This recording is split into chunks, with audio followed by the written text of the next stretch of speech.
Let's set the scene. Isn't it a phrase that we use so often at work? Whether we're doing a project start, whether we're setting the meeting, doing presentations, it doesn't matter what we're doing, we're framing something up and we're setting the scene. And never has that been more important when we've got this hybrid work environment that we're all learning to operate with it. And actually how we go about adapting our scene for our businesses is really important in terms of that culture reset, if that's what's needed, or culture refinement, so that everybody understands what that scene is that we're all working towards. Because there's nothing like that sense of clarity and understanding what's expected of me to build those connections and that sense of belonging that each of us is so much searching for. So welcome to part 4, which is our final episode, in leading in a hybrid world. You know, we've taken you through our 4-step process around planning, clarifying, connection, and this one that Kirsten and I are really passionate about and can't wait to share with you is all about enriching your hybrid workplace. When we are enriching relationships, one of the key things that we need to focus on is not always about the connection and the lighter things. We need to make sure that when we want to really enrich, we want to make sure we've got some really grunty foundations in place. And so to enable us to do that, we need a couple of things to happen. The first one, that we need to take our role as a leader really, really seriously, especially in a hybrid world. When you've got people in the office, working from home, working from different locations, or a combination of those things, we need to make sure that we actually have got strong foundations from which everyone can work from, so that they're very clear. So just before I move into the true enrichment piece that I want to focus on, what I want us to look at is actually how focused are we and how clear are our teams around what is expected of them. And that is in regard to delivery. That's in regard to looking at their hours of work. That's in regard to looking at how much is flexibility of work versus flexibility of hours. What does all of that look like? We need to get really clear on that.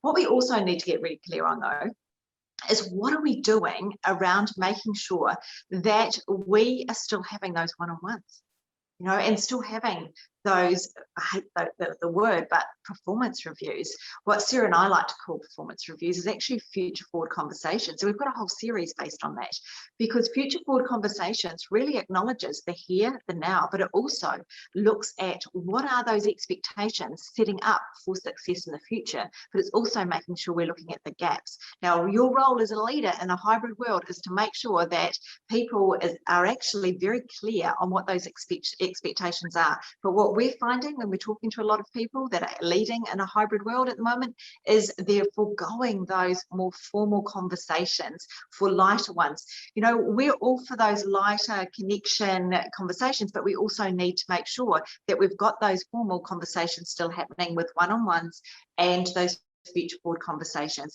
Without clarity, that sense of overwhelm will be even worse for your team. We want that connection piece. So please make sure that you're regularly diarising in your one-on-ones and your future forward conversations. One of the key areas, though, that I really want to focus on today is, what does wellbeing look like in your business when you're leading in a hybrid world? Because how you might have executed a wellbeing program, prior to early 2020 is very different when people are working in a hybrid world. So when we are looking at it, your role as a leader is to make sure that that psychological safety and you're always building trust is actually spotlighted for your team. And yes, you are the centerpiece. Your well-being is absolutely paramount, because without you being in a really great space, it makes it harder for you to lead effectively. So always put yourself at that centerpiece of that well-being, but then also check in with each person and making sure within your organization, when you're designing a well-being program in a hybrid world, you need to check in with what's working and what would work for the people that are working in that hybrid situation. So once you've got that feedback, actually then re-look at your entire program and make sure that you've got regular points within your program that are multifaceted, that go through and look at multiple different pillars and are executed in different ways that will really connect and engage. So please, your action from me this week is really spotlight that wellbeing piece. You know, we know psychological safety and building trust is really important at the moment. We also know that we need to change it up. We need to make sure that we do this differently in a hybrid world. So please, this week, maybe just spend a bit of time re-looking at your wellbeing program to make sure that your team members are well looked after in hybrid times. In other areas we can look to enrich what's happening with our culture in that hybrid environment is actually just re-looking at how work gets done. You know, this is that innovation piece and that continuous improvement, and it's really the stuff that gets people humming along the way. Because when we're not in those office environments and we're actually somewhere else, we often have to adapt and find new ways, or even faster ways, hopefully, of actually getting our work done and giving people the space and the empowerment to really focus on, well, how can we do this better, still achieving those outcomes, is a great way to give them that sense of empowerment. And also, it's a great demonstration of the trust and that psychological safety that Kirsten was actually just sharing with you. It's the perfect example of what it looks like. So actually, how are you getting work done, and how much control do your people have?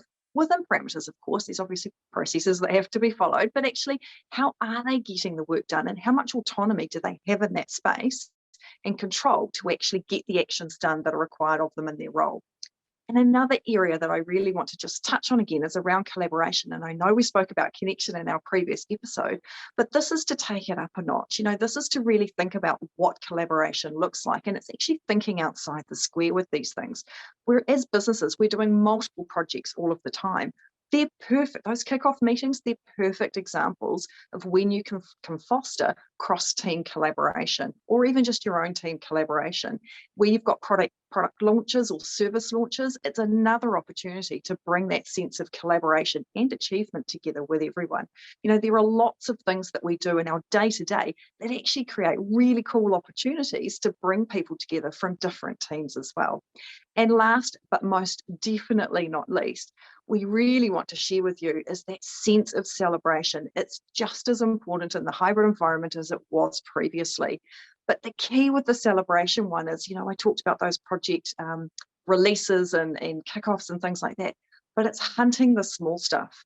And actually just as important are the personal things. Hey, here's a shout out to Kirsten.